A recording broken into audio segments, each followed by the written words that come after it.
में हमने जो फर्स्ट टॉपिक था रिसर्च एप्टीट्यूड से पहले वाला जो टीचिंग एप्टीट्यूड का कंप्लीट किया था, अब हम जो डिस्कस करने वाले हैं वो है रिसर्च एप्टीट्यूड। ओके, यानी जिसे हम अनुसंधान कहते हैं। रिसर्च, इसका अगर हम अर्थ देखते हैं कि अनुसंधान क्या है, क्यों किया जाता है, उसके पीछे का उद्देश्य क्या है और इसे नेट के सिलेबस में क्यों रखा गया है, तो हमें दोस्तों ये बात याद रखनी होगी कि पहला जो चीज़ थी हमने देखी थी शिक्षण अभिक्षम था, कि एक व्यक्ति जो क्वालिफाइड है कि whether that person is interested in teaching और नॉट, कि जो व्यक्ति टीचिंग में कॉलेज लेक्चरशिप में जाना चाहता है वो जाना चाहता है या नहीं जाना चाहता है, और अगर वो जाना चाहता है तो क्या उसमें वो योग्यताएं हैं जो एक शिक्षक में होनी चाहिए।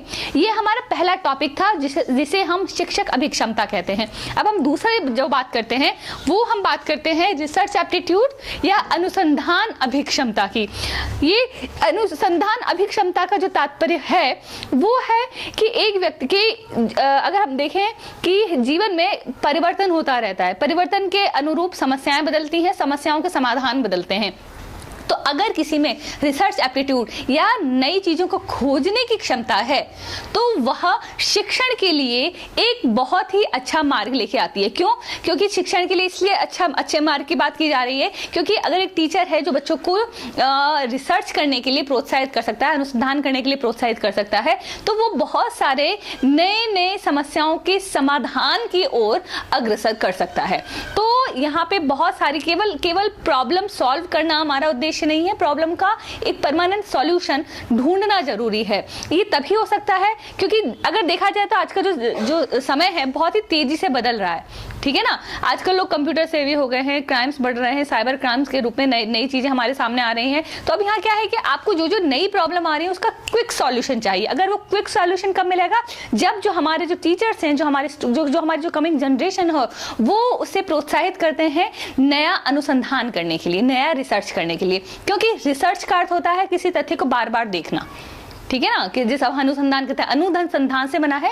अनु का मतलब होता है फिर से, बार बार, और संधान का मतलब होता है सर्च करना, खोजना, किसी चीज को ढूंढना। तो जब हम एक ही तथ्य को कई बार देखते हैं तो हर बार हम उसे देखने का हमारा जो तरीका है, हमारा जो दृष्टिकोण है वो अलग हो जाता है।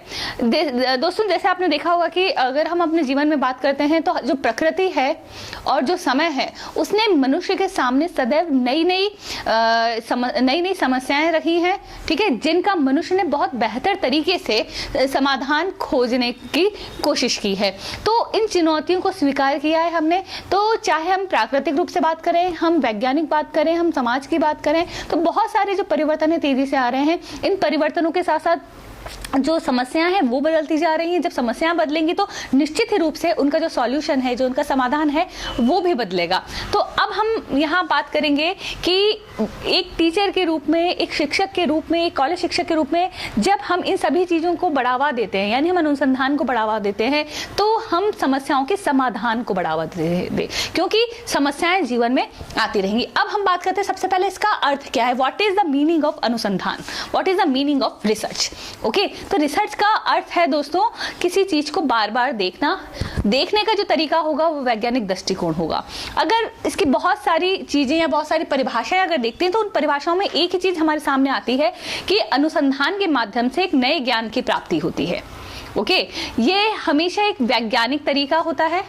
इसमें आंकड़ों का संकलन होता है, उस आंकड़ों के आधार पर उनका विश्लेषण होता है, ठीक है, और हो सकता है उसमें हमने उसे क्रिटिकली एनालाइज किया हो और उसके बाद में हम एक निष्कर्ष पर पहुंचते हैं, और निष्कर्ष पर पहुंचने के बाद जो समस्या है हम उसका जो पॉसिबल जो सॉल्यूशन है, जो समाधान हो सकते हैं, वो हम प्रस्तुत करते हैं। तो एक तरह से किसी समस्या के समाधान तक का जो एक वैज्ञानिक तरीका है वो अनुसंधान कहलाता है।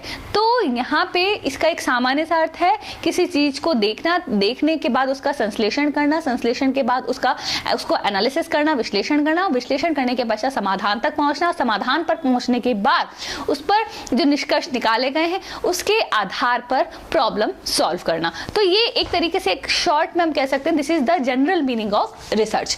अब इसकी क्या विशेषताएं होती है? जब हम विशेषताओं की बात करते हैं कि रिसर्च की ये पहली विशेषता है कि ये हमेशा एक वैज्ञानिक ढंग से किया जाता है, ठीक है। ये समस्या के समाधान को अपने में शामिल करता है।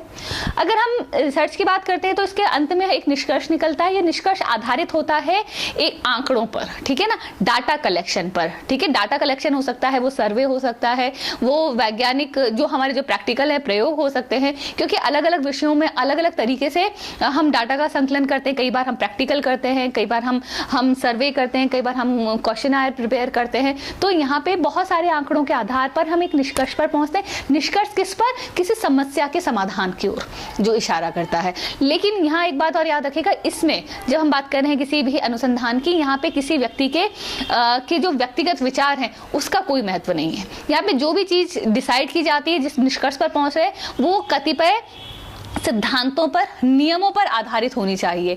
ये एक नए ज्ञान को जन्म देता है, ठीक है, एक नई चीज, एक नया निष्कर्ष आपके सामने लेके आता है। तो इस तरीके से देखा जाए तो ये इसकी एक विशेषता है। हमेशा ये क्रमबद्ध तरीके से किया जाएगा, ठीक है। इसका एक पर्टिकुलर एक फॉर्मेट होगा जिसमें आपको इसे कंप्लीट करना होगा, ठीक है। उसके बाद आपको शोध पत्र तैयार करने होंगे। तो आजकल अगर देखा जाए तो यूजीसी ने पीएचडी के साथ साथ बहुत सारी चीजें, क्योंकि जो पीएचडी जो हमारे जो स्कॉलर्स हैं, पीएचडी स्कॉलर्स हैं, वो अधिकांश कब आते हैं? जब आपने किसी विषय में आपने पीजी कर लिया, आपने पोस्ट ग्रेजुएशन किया है, उसमें आपके पर्टिकुलर क्वालिफिकेशन है। उसके बाद आजकल कई जगह प्री एग्जाम्स का चलन है, तो प्री एग्जाम क्लियर करने के बाद यूनिवर्सिटी आपको एक गाइड प्रोवाइड करती है जिसके अंदर में आपको किसी विषय पर पीएचडी कंप्लीट करनी होती है। तो यहाँ एक शिक्षक के रूप में आप ये संभावना है कि आप आगे जाके एक गाइड बने। तो आपको रिसर्च के बारे में बहुत अच्छी नॉलेज होनी चाहिए। ये रीजन है कि शिक्षण अभिक्षमता का ये जो के बाद जो रिसर्च अभिक्षमता है या अनुसंधान अभिक्षमता है, इस विषय को आपके यहाँ पर शामिल किया गया है। अब हम बात करते हैं कि जो रिसर्च है या अनुसंधान है, इसके सोपान या जो स्टेप्स कौन कौन सी हैं, इसमें क्या क्या शामिल होता है। तो दोस्तों ये याद रखिएगा कि सबसे पहले एक प्रॉब्लम को चुना जाता है, एक समस्या का चयन किया जाता है। समस्या कोई भी हो सकती है, वो आपके विषय के अनुरूप होती है, ठीक है। आप किस विषय में पीएचडी कर रहे हैं ये उस पर निर्भर करता है। दूसरा है, आपने जब कोई प्रॉब्लम आपने चुन ली कि भाई मुझे इस प्रॉब्लम के सॉल्यूशन तक पहुंचना है, तो वो प्रॉब्लम सबसे पहले कि क्या प्रश्न है, क्या वो क्वेश्चंस हैं जिनके आंसर्स आप ढूंढने के लिए आप रिसर्च कर रहे हो। अगला है परिकल्पना या हाइपोथेसिस जिसे कहा जाता है। उसके बाद वो हाइपोथेसिस का प्रतिपादन किया जाता है जिस पर आपका जो पूरा रिसर्च है वो बेस्ड होगा। फिर उसके बाद आप आउटलाइन प्रिपेयर करते हैं, एक सिनॉप्सिस प्रिपेयर करते हैं अपने पूरे थीसिस की। उसके बाद प्रदत्त यानी जो डाटास है, डाटास का संकलन करते हैं, उनको इकट्ठा करते हैं। और उसके बाद है तो उसका एनालिसिस किया जाता है। ये एनालिसिस पॉजिटिव भी होगा, क्रिटिकल एनालिसिस भी होगा, उसमें कमियां भी देखी जाएंगी, दोष भी देखे जाएंगे, उसकी बढ़िया बातें भी देखी जाएंगी, विशेषताएं भी देखी जाएंगी। यानी कहने का तात्पर्य है प्रोज एंड कॉन्स सब कुछ देखा जाता है उसमें। उसके बाद सामान्यकरण, उसका जनरल डिस्कशन होगा। और उसके बाद हम जिस निष्कर्ष पर पहुंचे हैं वो होगा, यानी कंक्लूजन पर आएंगे। कंक्लूजन के बाद जनरली हम जो चैप्टर इसमें इंक्लूड करते हैं वो होता है कंक्लूजन एंड जनरल सजेशंस। तो हम उसमें सजेशन दे सकते हैं कि इस समस्या का किस तरीके से समाधान किया जा सकता है।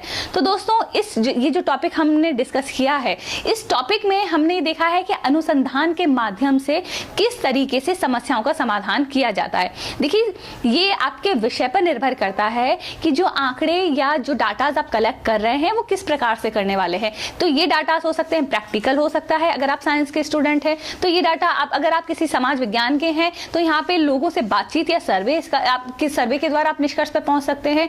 लॉ में आप सिद्धांतों का प्रतिपादन कर सकते हैं, समाज को देख सकते हैं। तो इस तरीके से बहुत सारी चीजें हैं जो हमें इस टॉपिक में कवर करनी है। तो ये हमारा एक जनरल आइडिया, जनरल डिस्कशन था इस विषय पर। अगली क्लास में हम रिसर्च एप्टीट्यूड को कंटिन्यू करेंगे।